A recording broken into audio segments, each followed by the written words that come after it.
네, 여러분 반갑습니다. 오늘은요, 시냅스에 대해서 한번 알아보는 시간을 갖도록 하겠습니다. 자, 시냅스는요, 먼저 연접이라고도 부릅니다. 즉, 무언가가 이어져 있다, 붙어 있다라는 뜻이겠죠. 자, 우선 신경세포의 축삭이 이웃하고 있는 또 다른 신경세포와 맞닿아 있는 구조가 이 정의가 되겠습니다. 네, 그러니까 이제 신경세포가 혼자 있을 때는 의미가 없고요. 이제 두 개가 붙을 때라는 거죠. 자, 여기 보니까 이제 밑에 아니나 다를까 두 개의 신경세포가 있습니다. 자, 신경세포가 맞붙어 있는, 지금 뭐 아주 보일까 말까 하는 이 부위가 이제 시냅스입니다. 실제로 연접부인데요. 딱 붙어 있는 게 아니라 아주 미세하게 떨어져 있어요. 즉, 빈 공간이 발생한다는 뜻입니다. 자, 여기 보시면 이제 액션 포텐셜이라는 우리 활동전이가 이렇게 쭉 내려오다가요. 다음 세포로 이제 이어지는 건데, 자, 우리 액션 포텐셜은 어떤 거였죠? 네, 전기적 신호였어요. 전기적 신호가 쭉 나옵니다. 그러다가 또 결국은 다음에 또 전기적 신호로 가겠죠.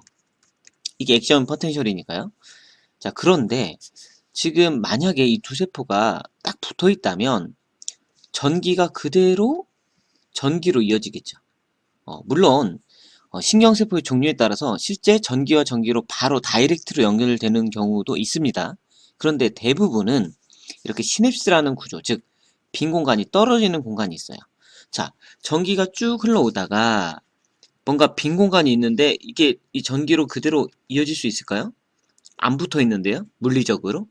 네, 불가능하겠죠. 그렇기 때문에 이 시냅스 구조에서는 특이한 이 전기가 아닌 또 다른 방법으로 전달될 수밖에 없는 거죠. 그러면 전기가 오다가 다음 물체로 전기가 전도돼야 되는데 빈 공간이 있대요. 지금 연결이 안 된대요. 그럼 어떻게 전달할까요? 예, 여기서는요, 결론부터 말하면 화학적인 전달입니다. 화학적인 전달이 된다는 얘기는 화학 어떤 물질이 있는 거죠.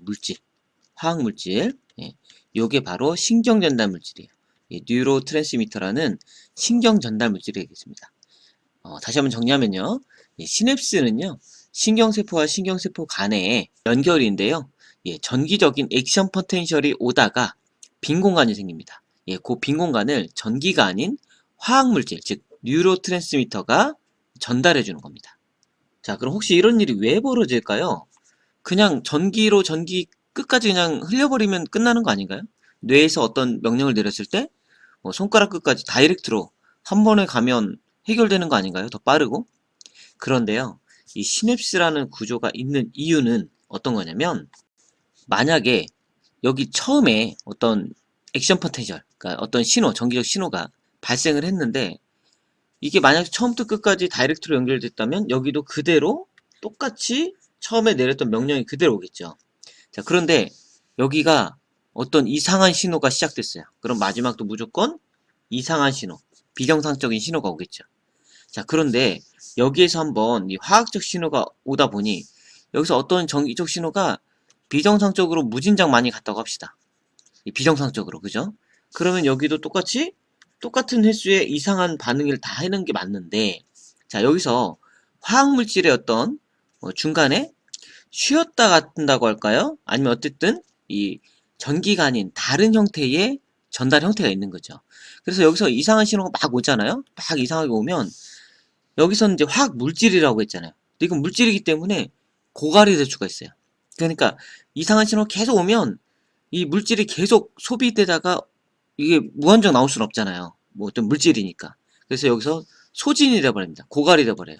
그러니 여기서는 이상한 신호가 여기서 100번 왔을 때 여기는 이거 100번을 다 못 받는 거죠. 여기서 물질이 다 소진이 돼버리니까. 그러니까 여기서 예를 들면 뭐 한 30번밖에 못 받는달지 뭐 이런 식으로 어떤 비정상적인 것을 한번 제어할 수 있는 그런 공간이 되고요. 실제로도요. 이 시냅스에다가 그죠? 어떤 이걸 더 세게 하느냐, 그죠? 강으로 하느냐, 반대로 약으로 하느냐. 이거에 따라서 처음 신호와 마지막 어떤 반응이 조절이 될 수 있어요. 즉, 이 시냅스는요. 어떤 중간 지점에서 뭔가 이 신경 조절을 중간에서 매개해주는 조절 장치다 라고 보시면 됩니다. 그냥 쉬었다 가는 게 아니라는 거죠.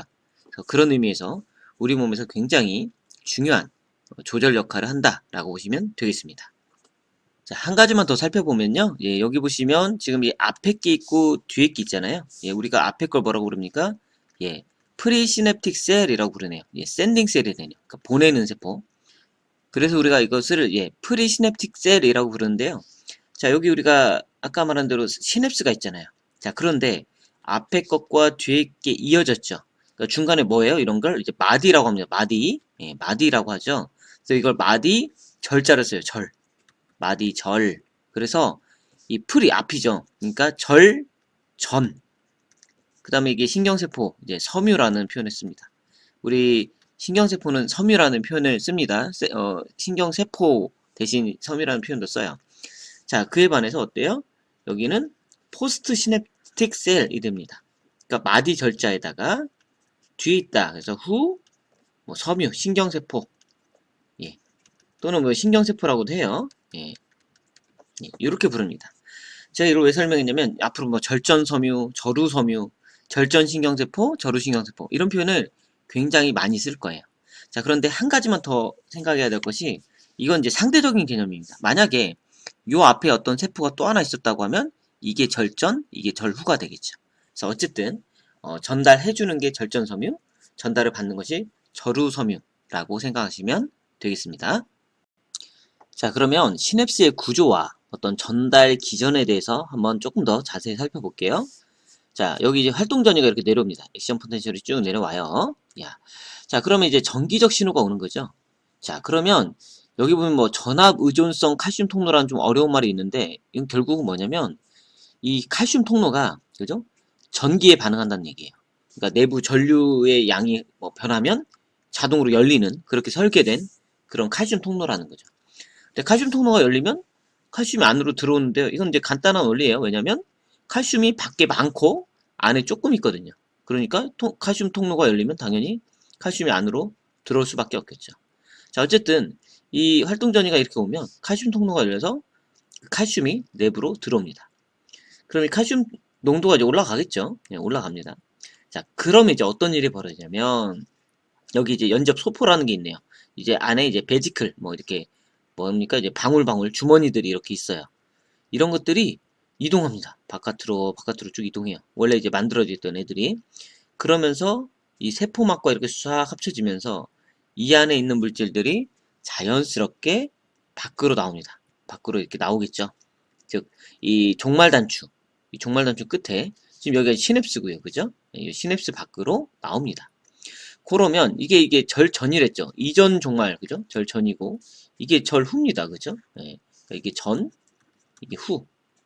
예, 앞에 거 뒤에 거. 자, 그 절후에서는요. 여기 또 통로들이 있습니다.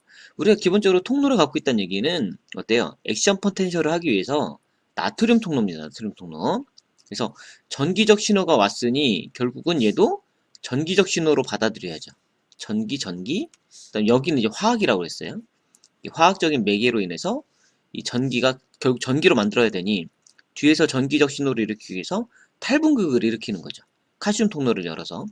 자, 그때 이 칼슘 통로를 여는 게 여기 나온 이 어떤 신경전달 물질들이라는 거예요. 예, 이제 어떤 종류가 됐든 간에. 자, 그래서 여기 통로에 붙었더니 여기 이제 NA 채널이 열립니다. 그러니 어때요? 당연히 NA가 들어가죠. 자, 여기서 직접 안으로 들어오는 건 색깔을 바꿔볼게요. 헷갈리니까. 자, 여기서 들어오는 건 뭐예요? 예, 나트륨이에요.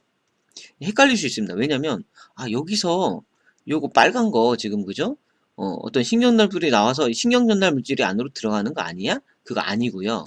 신경전달 물질은요, 요 통로만 여는 거예요. 통로만 오픈시키면 신경전달 물질은 이제 사라지고요. 여기로 이제 들어오는 건 요 밖에서 대기하고 있던 이 나트륨들이 들어옵니다. 그리고 이 나트륨이 들어와서 열렸으니 탈분극이 일어나기 시작하는 거죠. 탈분극. 즉, 뒤에 이 절후섬유에도 전기적 신호가 이제 시작되는 겁니다. 앞에서 왔던, 그러니까 이전 섬유에서 왔던 그 전기적 신호가 잠깐 이 시냅스에서는 화학적 신호로 바뀌었다가 다시 통로를 열어줌으로써 NA 통로를 열어줌으로써 뒤의 세포를 탈분극시키는, 즉 다시 전기적 신호를 발생시키는 이런 과정이 시냅스의 기전, 그리고 이런 것들이 시냅스의 구조가 되겠습니다. 자, 신경전달 물질 중에서도요, 이제 아세틸콜린이라는 게 있습니다. 이게 굉장히 많이 쓰이는, 뭐 우리 근육에서도 그렇고요, 뭐 교감, 부교감 신경 이런 데서도 다 분비돼서 아주 중요한 그런 신경 전달 물질 중 하나인데요. 요게 어떻게 작동하는지를 보면서 조금 더 구체적인 예시를 한번 보도록 할게요. 자, 여기 사립질, 우리 뭐 미토콘드리아라고 잘 아시죠? 즉 에너지를, 즉 ATP를 생산해서 에너지를 만들어내는 그런 세포 소기관입니다. 자, 근데 얘가 이제 ATP를 막 만드는 과정 중에서요, 예, 쭉 이제 중간에 아세틸코A라는 어떤 물질을 만들어냅니다. 예, 근데 이 물질도 이제 그냥 허투루 쓰는 게 아니라 여기서 이제 요게 이제 이렇게 오죠? 이게 분해가 됩니다. 그래서 아세틸코A가 말 그대로 중간 두 개가 떨어져요. 그래서 코A하고요.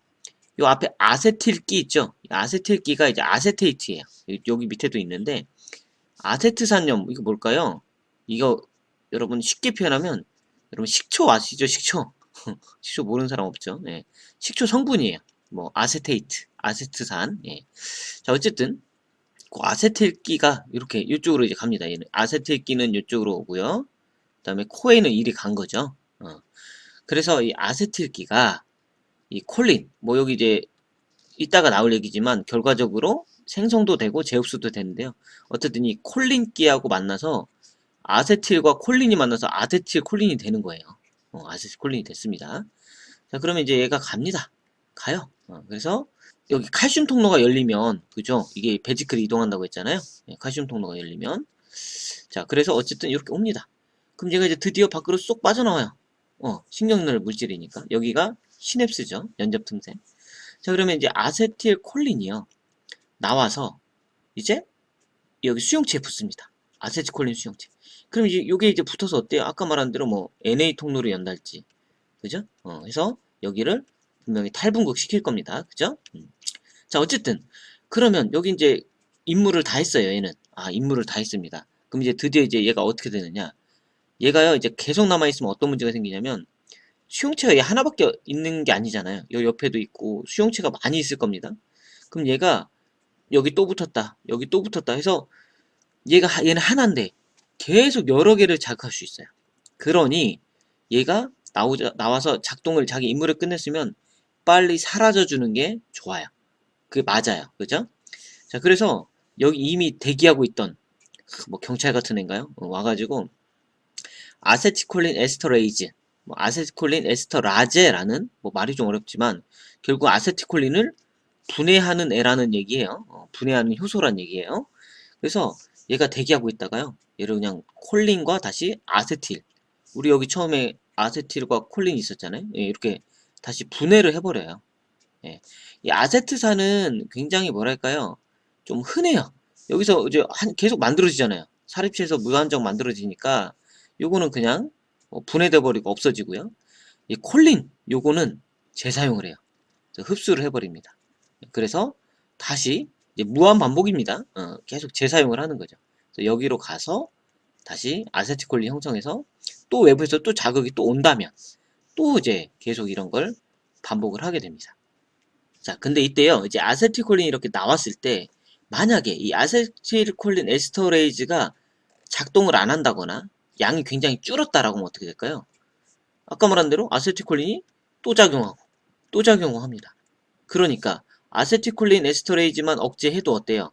아세틸콜린이 마치 많아지는 효과를 볼 수가 있어요. 그렇겠죠? 자, 반대로 이번에는 또 여기서 얘네를 뭐 재흡수한다거나, 그죠? 끝나면 재흡수가 돼서 또 써야 되는데 또 이걸 만약 막는다. 이걸 이제 막아버려도 일부 남아서 또 여기서 마치 효과를 또 보는 겁니다. 막 이렇게 마치 아세콜린처럼. 그러니 이런 것들을 억제한다거나 반대로 강화했을 때, 그죠? 반대로 또 강화했을 때 어떤 이 자극이 세지거나 억제될 수도 있겠죠. 그러니까 여기서 아세틸콜린이 많이 나와버려요. 그럼 당연히 세지겠죠. 어떤 자극이.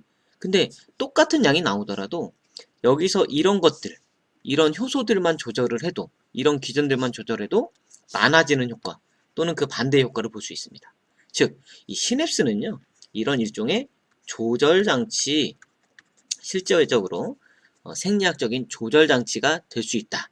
그런 생리적인 의미를 갖게 됩니다. 자, 이번에는요, 신경 전달 물질, 뉴로 트랜스미터에 대해서 배우겠습니다. 뉴로 트랜스미터라고 해서요, 우리가 그냥 NT라고도 약어로 부르게 됩니다. 자, 여기 보면 이제 주요한 거 몇 가지만 좀 얘기를 하려고 하는데요. 뭐 아세틸콜린, 좀 전에 말했죠. 굉장히 여러 군데서 나오는 거고요.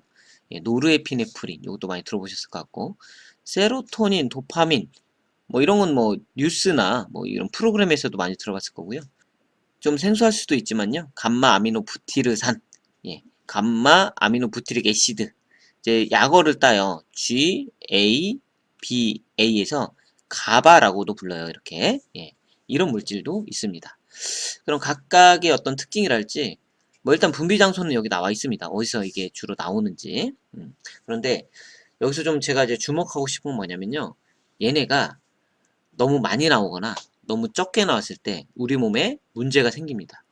뭐 왜 아니겠어요. 뭐 어떤 물질도 다 그런데 더군다나 이건 신경전달 물질이에요. 그러니 많이 나오고 적게 나왔을 때 굉장한 우리 몸에 문제들이 발생을 합니다. 자, 어떤 문제들이 있는지 좀 살펴볼게요. 자, 먼저요. 이 아세틸콜린은요. 여기 보니까 뭐 여러 가지 작용하지만 신경근육 이음부에 작용을 한대요. 즉 신경, 제가 지금 뭐 필기를 하고 있으니까 머리에서 요거 써라, 글씨 손가락 움직여 라고 하면 그 전달이 와서 손가락에 있는 근육이 움직여서 이렇게 필기를 하고 있겠죠. 이렇게 체크를 하고, 그죠? 그러니까 운동신경에서 매우 중요한 그런 신경 전달 물질이 되겠습니다. 자, 그런데요. 이게 너무 적게 나온다고 합시다. 너무 적게 나온다. 자, 그러면 중증 근무력증이라는 질환이 옵니다. 자, 여기 보면 보세요. 여기 마야세니아 그레비스라고 하는데요. 이제 스세니아가 뭐냐면 이게 뭐 건강하다, 씩씩하다 뭐 이런 뜻이래요. 정상적인 뭐 이런 뜻입니다. 그러니까 이제 활기가 넘치는 거죠. 근데요. 어세니아래요. 없대요. 그럼 뭐예요? 이 건강하고 활기찬 게 없으니까 이게 이제 무력증입니다. 아, 무기력해. 이 무력증이에요. 그리고 이제 마이야. 이건 마이오예요. 마이오. 마이오. 이건 근육이란 뜻입니다. 근무력증이에요. 자, 이제 그리에비스가 뭐냐면 이게 이제 뭐 라틴어로 무덤이란 뜻이에요. 무덤. 그러니까 이제 무덤이면 이제 죽는 거니까 시비어하다란 뜻이에요. 그러니까 어떤 심각하다, 심하다. 요거예요. 그러니까 중증이 되는 거죠. 이게 중증. 이 중증입니다. 그렇게 번역이 된 거예요. 그래서 중증 근무력증. 그러니까 근육이 힘이 없는데 아주 심하다는 얘기예요. 그러니까 이제 대표적으로 오는 데가 이제 눈꺼풀이에요. 눈꺼풀. 그래서 눈꺼풀을 이렇게 들어 올려야 되는데 힘이 없어요. 그러니까 눈꺼풀에 살짝 처집니다. 그러니까 나는 멀쩡한데 남들이 보면 졸려? 뭐 좀 잠을 못 잤니? 뭐 이렇게 물을 정도로 눈꺼풀이 안 올라가요. 안 들어 올려집니다. 이게 대표적인 예시입니다. 그래서 아세틸콜린이 부족하면 이렇게 된다. 자, 제가 지금 말씀드리고 있는 건요. 대표적인 예시예요. 이게 뭐 이 외에도 많은 문제들이 생길 수 있지만 아주 대표적인 질환이나 증상만 설명을 하도록 할게요. 자, 이번에 이제 노르에피네프린인데요.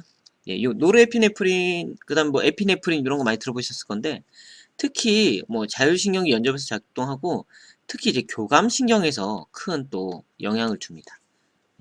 그리고 여기 보시면 또 이제 중추신경계라고 되어 있잖아요. 그래서 이제 중추신경계를 활성화시키는 건데 요게 이제 또 적게 나온다. 과소증으로 나온다.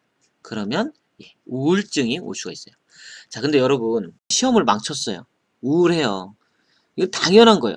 사람이 시험을 망쳤는데 너무 기쁘다? 이건 병원 가야죠. 우울한 게 당연합니다. 근데 그런 우울증 말고요. 제가 특별히 여기 보면 클리니칼이라는 단어를 썼어요. 이건 뭐냐면 임상적 우울증이란 뜻이에요. 그냥 내가 우울할 일이 생겨서 우울한 건 당연한 거예요.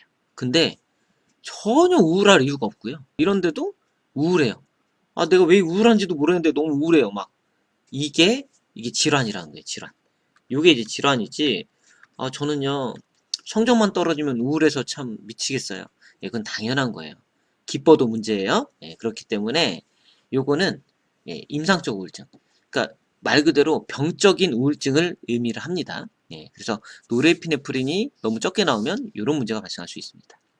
자, 그리고요. 세로토닌도 이제 굉장히 주목할 만한 건데요. 이거 우리가 일명 우리가 뭐 행복 호르몬이라고도 부를 정도로 정서하고 밀접한 관련이 있는데요. 그래서 이제 중추신경계 있죠. 우리 대뇌. 역시 이것도요. 이제 일단 적게 나오면 우울증이 온대요. 역시 마찬가지로 질환적인 클리니컬 디프레션이 되겠고요. 그리고 이제 이게 행복 호르몬이라고 했으니 적게 나오면 우울증 올 수 있겠죠. 충분히 그 정도는 예상이 됩니다. 자, 그런데요. 여기서 이제 한 가지 더가 있는데요. 뭐냐면 이 세로토닌이요. 뭘로 합성이 되냐면 뭘로 변환이 되냐면 네, 멜라토닌. 혹시 들어보셨나요? 멜라토닌. 자, 이게 어디서 나오는 거냐면 뇌하수체 상부라는 곳에 솔방울샘이라는 게 있어요. 솔방울샘. 송과체라고 합니다. 솔방울샘 또는 송과체. 예, 얘는 뭘 하느냐면요. 예, 수면과 관련돼 있어요. 수면. 우리가 이제 잠을 잘 자야 되죠. 예, 수면. 이게 멜라토닌이 많이 나와야 잠을 잘 잡니다. 수면 관련 호르몬이니 자, 세로토닌도 지금 가뜩이나 부족한 상황이 되면 어때요? 얘는 말할 것도 없이 부족하겠죠. 그러니까 사실 세로토닌이 부족하잖아요. 그럼 우울증과 동시에 함께 올 수 있는 게 당연히 불면증도 올 수 있어요. 불면증. 네, 불면증도 당연히 따라옵니다. 멜라토닌의 원료 자체가 없는데, 그죠? 자, 그에 반해서요. 반대로 이번엔 너무 많이 나온다. 이 세로토닌이 너무 많이 나온다. 그럼 이제 기면증, 나르콜렙시스라는 뭐 이런 현상이 발생합니다. 이 기면증이 뭐냐면요. 좀 심하게 말하면 길거리 가다가 푹 주저앉아서 잠자고 뭐 그런 거예요. 우리가 뭐 수업 시간에 졸려서 뭐 이렇게 조는 그런 수준이 아니라요. 이것도 이제 병적인 질환적인 과다수면이에요. 과다수면. 네, 과다수면증이라고 보시면 돼요. 이제 일상생활이 불가능할 정도로. 왜냐면 여기서도 아까 얘기했지만 수면과 관련이 있기 때문에 오히려 너무 많이 나오면 잠이 너무 쏟아진대요. 예, 요게 이제 세로토닌의 일종의 과소증, 과잉증이 되겠습니다. 자, 그리고 이 도파민은요, 예, 중간뇌에 흑색질이라는 데가 있어요. 예, 거기서 나옵니다. 거기서도 이제 좀 더 구체적으로 말하면 치밀부라는 데가 있는데요. 예, 거기서 이제 많이 분비가 됩니다. 일단 중추신경계에서는요. 자, 그런데요, 이 도파민이 너무 적다. 특히 중추신경계에서 너무 적다. 그러면 파킨슨병이라는 게 나와요. 이제 이 파킨슨병은요, 다 설명드리기는 너무 많지만, 손이 떨린다거나, 운동이 굉장히 느려지는 그런 운동과 관련된 기본적으로 그런 질환입니다. 근데 이 도파민이 그런 쪽에 뭐 여기 보시면 뭐 중추신경계 아까 중간뇌라고 했으니까 뭐 이런 데 작동을 하고 바닥핵이라는 곳에서 운동 조절을 하는 그런 중요한 또 호르몬인데 그게 잘 안 되다 보니 운동 쪽에 굉장히 느려지고 그걸 이제 파킨슨병 뭐 사람 이름이에요. 우리가 파킨슨씨병 뭐 이렇게 부르기도 하는데 그런 현상이 나타나고요. 반대로 이번에는 너무 많이 나온다. 이 도파민이 너무 많이 나온다 그러면은 조현병이라는 현상이 나타나는데 우리 여기 보시면 이제 스키조프레니아라고 되어 있죠. 예. 여기 스키조는 이제 분열한다는 뜻이죠. 분열. 그 다음에 이 프레니아라는 것은 이제 정신입니다. 정신. 정신.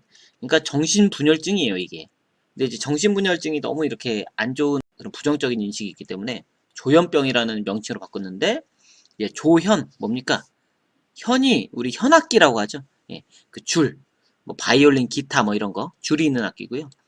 조는 조율하다, 튜닝한다고 하죠. 현악기 줄 이제 맞출 거 아닙니까? 근데 그게 튜닝이 좀 잘 안 됐어요.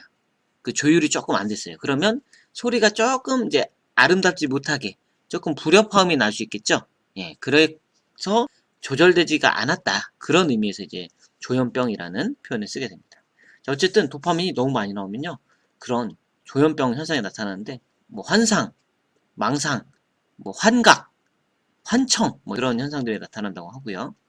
마지막으로 감마 아미노 부티르산, 가바라고 한다고 그랬죠. 예, 요거 같은 경우는 뭐 중추신경계 신경 연결부로 되어 있는데 얘는 굉장히 좀 독특한 애예요. 얘는 클로라이드 채널 오프너예요.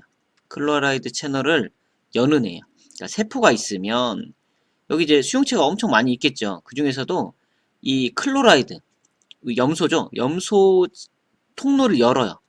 그럼 얘가 이제 클로라이드가 안으로 들어갑니다. 자, 근데 얘가 뭐예요? 마이너스죠. 플러스가 아니라 마이너스예요. 마이너스다 보니 이 내부가 가뜩이나 원래 마이너스 70mV로 음극을 띄고 있잖아요. 안정막전일 때. 근데 이걸 더 다운시켜요. 뭐 마이너스 뭐 80, 마이너스 90 이런 식으로 더 다운시키는 거죠. 자, 그러면 이게 역치값으로부터 더 멀어져요. 더 차이가 커요. 그런 얘기는 뭐예요? 이 역치를 넘기는 자극이 생기려면 그 일반적으로보다 더 센 자극이 세게 와야 활동 전이가 일어나겠죠. 그러니까 뭡니까? 이 가바 같은 경우는 더 다운시키는 거예요. 더 이렇게 딥하게. 그래서 심지어 뭐 예를 들면 뭐 안정제랄지, 심지어 뭐 일종의 뭐 마취제랄지 이런 게 요 가바 이런 물질이 쓰일 수가 있습니다. 직간접적으로. 예. 그래서 요건 좀 독특하기 때문에 이 앞에 것들은 대부분 뭔가 흥분시키고 항진시키는 거였다면 요 가바가 대표적으로 뭔가 다운시키는, 뭔가 억제시키는 그런 신경열 물질이 되겠습니다. 예, 신경전달 물질이 이렇게 많다는 걸 좀 보여드리고 싶었고요. 뭐 여기 보시면 우리가 뭐 방금 전에 봤던 아주 익숙한 친구들도 이렇게 쭉 있고요. 자, 그에 반해서 조금 특이한 게 이제 아미노산은 단백질의 원료예요. 그죠? 그러니까 우리 몸 다 피부 이런 거 다 단백질이잖아요. 그 원료예요. 근데 이게 봤더니요. 이 아미노산 그 20개가 있는데 자연산에서 요런 이제 글루탐산염, 아스파라긴산염, 가바 아까 봤죠? 이런 거 있지. 글라신 이런 것들은요. 이렇게 신경전달 물질로도 작동한다. 우리 가바는 방금 이제 억제성이라는 걸 또 봤잖아요. 예. 그 외에도 뭐 신경펩티드에서 뭐 서브스탄스 P, 자 물질 P라는 게 있는데 이 P가 뭔가 의미가 있지 않겠어요? 이게 뭐냐면요, 페인이에요. 페인, 통증. 그러니까 우리가 통증을 느낄 거 아닙니까? 누가 딱 때리면. 근데 그거 때리는 것도 어떤 신경 자극에서 전달이 되지만 만성 통증 이런 게 있어요. 근데 그 계속 신경적 자극으로만 되는 건 아니고요. 이런 물질 P, 서브스턴스 P가 나옴으로써 거기 통증을 느낍니다. 뭔가 이제 여기 잘못됐어라고 하는 시그널을 계속 뇌에 보내주는 그런 물질이라고 볼 수 있겠고요. 뭐 엔돌핀 뭐 이런 거 많이 들어보시죠? 뭐 행복하다, 뭐 기분 좋다, 웃을 때 많이 나온다 들어보셨을 거고. 또 특이한 게 뭐 여기 되게 많이 나오지만 뭐 ADH나 옥시토신 이거 뭐죠? 사실 호르몬이잖아요. 호르몬. 그래서 뭐 특히 옥시토신은 특히 무슨 호르몬이었습니까? 여러분 무슨 호르몬입니까? 예, 이거요. 자궁 수축하는 호르몬이에요. 자궁 수축. 그러니까 이제 엄마가 임신해서 만삭이 돼서 아기를 낳을 때가 되면 아기가 나와야 될 거 아닙니까?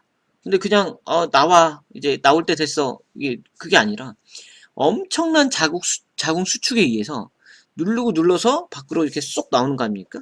예, 그때 이제 중요하게 작용하는 이 호르몬 중 하나가 옥시토신이에요. 예, 이게 실제로 뇌하수체에서 나오는데요. 이것도 신경 조절 물질이에요. 사실 이 옥시토신이요, 뭐 많이 알려지지 않았지만 어떤 이제 모성애, 네, 모성애랄지 뭐 가족애 이런 것들을 느낄 수 있는 호르몬이래요, 실제로. 그러니까 정말 신경에 어떤 영향을 주는 거죠. 그래서 사실 아기를 낳았는데 아기가 처음 낳으면 얼마나 막 쭈글쭈글하고 뭐 그렇게 이쁘지 않아요, 의외로. 근데 아우 이거 뭐야, 버리면 안 되잖아요. 그러니까 옥시토신, 즉 아기를 낳을 때 나오는 호르몬이요, 이걸 느끼게 된대요. 그럼 이제 아기를 못 버리는 거죠. 너무 잔인하게 들릴 수 있지만 동물들한테도 똑같이 적용이 됩니다. 그래서 뭐 모성애, 그래서 이 애를 너무 사랑스러워, 쭈글쭈글하지만 너무 예뻐, 내가 정말 사랑스럽게 키워야지라고 하는, 굉장히 좀 신기하죠. 네. 하여튼 그런 영향을 주는 신경조절 물질로 볼 수가 있겠습니다. 뭐 여기서 이제 더 다루면 이제 양리학까지 넘어가 버리니까 요 정도까지만 정리를 할게요. 자, 신경 경로인데요. 양쪽에서 두 군데 이상에서 어떤 한 군데로 오면 우리가 집중이라고 그냥 표현하고요. 컨센트레이션이 되겠고요. 그 다음 반대로 이제 하나의 세포로부터 와가지고 이 양쪽으로 분산되는, 나뉘는, 요게 이제 퍼짐이라고 합니다. 이제 분산이라고도 표현을 해요. 그래서 뭐 이런 경로들이 있다. 뭐 간단히 살펴보고 넘어갈게요. 자, 시냅스 구분인데요. 여기가 이제 절 전이 되겠고 절 후가 되겠죠.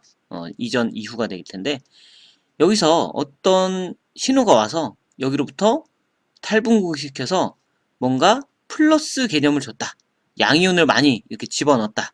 그럼 이거는 어때요? 문턱값, 즉 역치에 좀 더 가까워지겠죠.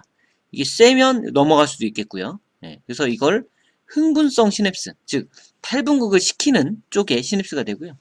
반대인 경우도 있어요. 뭐냐면 오히려 얘가 어떤 자극을 했더니 뭐 플러스를 밖으로 빼내요. 뭐 포타슘이 되겠죠, 예를 들면. 그러면 이 내부는 어때요? 오히려 마이너스가 되겠죠. 마이너스화 됩니다. 그러면 어때요? 반대로 막전이가 떨어지면서 오히려 이 역치로부터 더 간극이 커져요. 그러니까 더 억제가 되는 거죠. 다운이 되는 겁니다. 여기서 이제 이 상태에서 역치값을 넘으려면 요만큼보다, 그죠? 요만큼이 돼야 되니 굉장히 더 많은 센 자극이 필요하겠죠? 억제성이 되는 겁니다. 요게 억제성 시냅스. 이렇게 반대로 작용한다. 그러니까 우리가 시냅스 하면 무조건 다음 걸 흥분시킨다라고만 생각할 수 있는데 반대로 억제하는 것도 있다라는 것을 아시면 되겠습니다. 자, 마지막으로 이제 가중이라는 건데요. 예, 더할 가자, 무거울 중자. 아, 우리 뭐 고통을 가중한다, 업무가 가중화된다, 뭐 이런 얘기 하잖아요. 예, 서메이션. 우리 서메이션 요거 엑셀에서 보셨을 거예요. 이게 뭔가 합산할 때, 뭐 누적, 뭐 이렇게 표현할 수 있어요. 그러니까 같은 얘기죠. 가중, 누적. 예, 서메이션이라고 하는데, 여기 이제 뭐냐면, 우리 신경세포가 시그널에 들어올 때 쌓여야 돼요. 무슨 얘기냐면, 아주 작은 소리, 너무 작은 소리는 우리 귀에 안 들리겠죠. 이게 너무 작아서 뭐 소리가 있는지 없는지도 모르는 때도 있겠죠, 당연히. 네, 그래서 근데 너무 작은 자극이 그것까지도 우리가 다 느껴버리면 이제 우리 신경은 너무 이제 피곤한 거죠. 그래서 충분한 자극, 필요한 자극들만 우리가 받아들여야 되기 때문에, 그죠? 네, 이 가중이라는 개념이 들어갑니다. 무슨 얘기냐면 그런 아주 너무 작은 미세한 자극들이 어느 정도 쌓여야 우리가 컨택할 수 있는, 즉 탈분극할 수 있는, 예, 이런 게 됩니다. 제가 억제성은 좀 생략을 할게요. 억제성은 결국 이제 마이너스로 이렇게 떨어뜨린다는 얘기니까 앞에서 밟고요. 자, 요 A와 B, 요거 두 개를 한번 볼게요. 자, 이제 A와 B가 어떤 신경 전달로 해서 이렇게 옵니다. 자극이 옵니다. 그러면 여기로 자극을 줌으로써 좀 세게 오면 탈분극이 되겠지만, 얘가 A, B 그냥 이렇게 여기저기서 이렇게 오다 보면 그냥 툭 이렇게 옵니다. 그럼 지금 어때요? 이 역치를 못 넘었죠. 그럼 이건 왔지만 일어나지 않은 자극이에요. 그냥 없었던 일이에요. 왜냐하면 역치를 넘겨야 1, 즉 어떤 일이 벌어지는 거니까요. 자, 그렇게 되고요. 자, 그 다음에 여기 보시면 이제 두 가지가 있습니다. 공간적 가중, 예, 스페이셜 서메이션과 시간적 가중, 템포럴 서메이션이 있습니다. 이 두 가지 종류가 있는데요. 먼저 한번 살펴볼게요. 먼저 공간적 가중은요. 예, 이 지금 보시면 A와 B가 어때요? 이렇게 쭉 오다가 여기저기 때리는 거죠. 그러니까 얘는 이쪽 때리고 서로 다른 데를 이렇게 자극을 주는 겁니다. 자극을 줘요. 예, 그러면은 지금 공간적 가중 여기 있죠. 자, B 하나만 이렇게 자극했을 때는, 그죠? 하나만 툭 했을 때는 이렇게 되는데 A, B가 동시에 서로 다른 곳을 이렇게 때리면 어때요? 동시에 때리니까 이게 어때요? 이렇게 좀 더 올라갔네요. 그죠? 근데 이게 어때요? 또 동시에 뭐 여러 군데를 치면 이제 드디어 역지를 넘어갈 수도 있겠죠. 자, 어쨌든 공간적 가중은요, 서로 다른 공간을, 예, 뭐 동시에 친달지 뭐 이런 겁니다. 그러니까 이게 A, B뿐만 아니라 A, B, C, D, E, F, G까지 여러 군데서 다다다다닥 이렇게 때리면 여러 부위를 이제 공간적 가중으로 서메이션이 돼서 역지를 넘길 수 있다는 얘기예요. 자, 또 한편으로는요, 자, 시간적 가중인데요.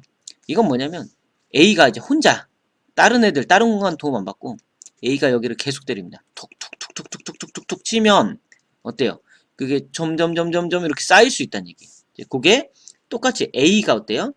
여기서 처음에는 A가 툭 쳤죠. 그러니까 올라갔다가 이게 많은 거죠. 근데 툭 치니까 올라갔다 내려가기 전에 또 한 번 올라오니까 이게 쌓인 거예요. 누적이 된 거죠. 근데 여기 이제 투두두둑 오면 쌓여서 넘길 수 있는 거죠. 그래서 지금 이게 그거예요. 공간적인 또는 시간적인 이 가중들이 막 쌓이니까 툭또 하다가 여기 역치만 넘어가면 활동전이가 일어나는 겁니다. 자, 다시 한번 정리합니다. 공간적 가중은요, 서로 다른 여러 가지 어떤 시냅스 끝들이 모여서 여러 군데에서 해서 공간적으로 말 그대로 여러 군데에서 가중됨으로써 학적전이를 일으키는 거고요. 시간적 가중은 그에 반해서 시간적으로 짧은 시간에 같은 곳을 치더라도 시간적으로 쌓여서 활동전이가 일어나는 것. 이것을 우리가 시간적 가중이라고 부릅니다. 네, 오늘 참 많은 내용을 다뤘는데요. 예, 아주 중요한 내용들이니까 잘 정리를 하시기 바랍니다. 예, 여기서 마치겠습니다. 수고하셨습니다.